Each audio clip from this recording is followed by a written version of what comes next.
Hello friends, দেখো সকাল সকাল বেরিয়ে পড়েছি। বাপের বাড়ি যাওয়ার উদ্দেশ্যে টিকিট কেটে নিয়েছি।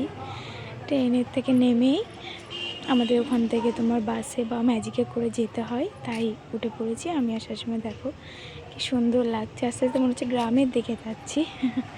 এবার তোমার আমি ওখান থেকে নৌকায় উঠেছি। একটা যাবে নৌকা আমাদের এখানে দুলদুলি, একটা যাবে লেবুখালিতে, আরেকটা আসবে। দেখো আমিও চলে এসেছি। গিয়েই তো ফার্স্টে আমি আগে মায়ের দর্শন করে নিয়েছি। যেতে যেতে আমার সন্ধে পড়ে গেছিলো।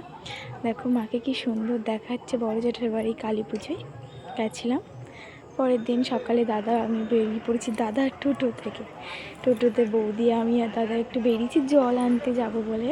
তাই দাদা বৌদি তো জল আনতে গেল। দেখো ওরা জল ভরছে, আমি একটু পিছন দিয়ে ওদেরকে ভিডিও করে তুলে নিলাম। দেখো কি সুন্দর দেখাচ্ছে না। এটা একটা মন্দির, এখানের পঞ্চদেবতার থান। দেখো কি সুন্দর সবুজে সবুজে লাগছে, খুব সুন্দর লাগছে দেখতে। আমি একটু টোটো চালানো শিখবো বলে ভাবছিলাম হয়তো। বাড়ি আসছিলাম, এসে দেখো বাড়ির পাশেই মন্দির, এটা আমাদের মন্দির। ওই আমাদের বাড়ি দেখা যাচ্ছে। কি সুন্দর চারিদিকটা সবুজে সবুজে ভরা। আর তাও বর্ষার সময়, এই সময় না, শীতের সময় তো আরও